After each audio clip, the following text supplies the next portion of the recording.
É recorrente, hein? Um caso atrás do outro, de acidentes ou de veículos quebrados que nós mostramos aqui no Balanço Geral e, consequentemente, o trânsito fica quase sempre congestionado no mesmo local. É incrível o gargalo dessa rodovia. Em dezenas de situações, isso poderia ser evitado, né, se um veículo fosse retirado com muito mais agilidade. E nós vimos isso acontecer ontem aqui, em Florianópolis.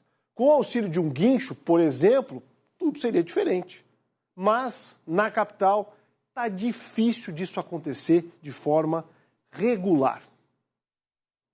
Cerca de 3,5 km é a distância da Polícia Federal na Beira-Mar Norte até o Morro das Madeireiras, na SC 401, sentido norte da ilha. E esse foi o tamanho quilométrico da fila que se formou ontem, após um caminhão quebrar na rodovia e deixar o trânsito parcialmente bloqueado. O veículo só foi retirado 2 horas depois. No início do mês, o trânsito na região continental foi prejudicado por causa desse caminhão com os pneus estourados perto da cabeceira da ponte Pedro Ivo. O veículo, carregado com grama, foi removido quase 2 horas depois. Com 2 pistas interditadas, o reflexo foi a formação de fila até a BR-101.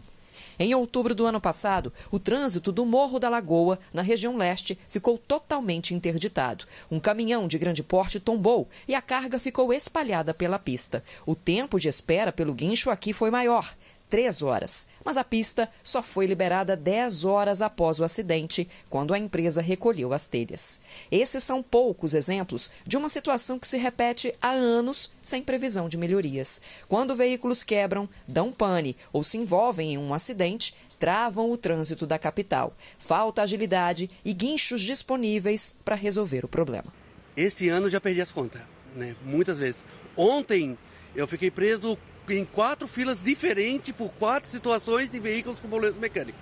Né? Na 101, na SC401, quando quebrou aquele caminhão, fiquei preso tanto para ir para o Santa Mônica, e depois quando peguei uma de Santa Mônica para ir para o centro, fiquei preso de volta e depois ainda fiquei preso tentando ir para o SIC.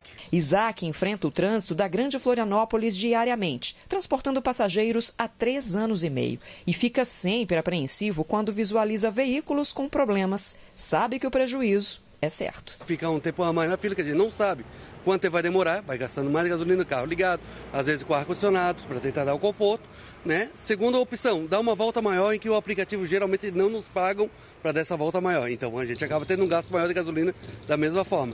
Né? E a terceira questão, que é o que às vezes acontece esse problema, a gente está muito em cima, a gente acaba tendo que frear mais bruscamente, o cliente se sente mal confortável, nos avalia mal por causa dessa situação, às vezes a gente tenta desviar para não bater, as pessoas vão lá buzinando atrás, a gente recebe uma avaliação também por causa disso, ou seja, tudo vira uma cascata em que acaba nos prejudicando diretamente. 60% do tempo perdido em engarrafamentos é provocado por acidentes e quebra de veículos. Outros 25% são por incidentes. Os dados são de um estudo sobre tráfego levantado pelos especialistas que estão sempre analisando o comportamento do trânsito. O custo de congestionamento em grandes cidades, aí, mundo afora, é estimado em até 5% do PIB do município, né? Se a gente considerar Florianópolis, os últimos dados que eu tive acesso, né, do IBGE, é em torno de 20 bilhões, então a gente pode aí, estimar que o custo de congestionamento em Florianópolis é de até 1 bilhão por ano. Né?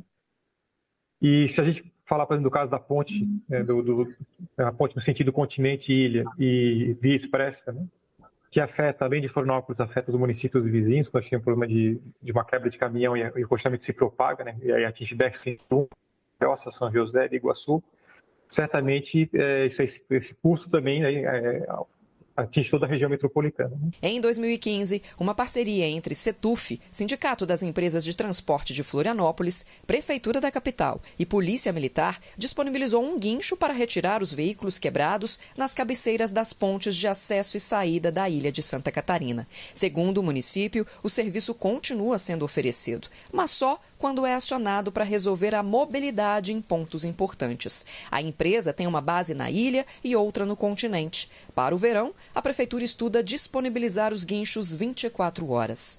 Nas rodovias estaduais, em dezembro de 2019, um guincho ficou disponível para atender a região da SC 401. O serviço era emergencial, depois de cobrança do Ministério Público para que a Secretaria Estadual de Infraestrutura tomasse providências. Mas o prazo de validade foi de 2 meses.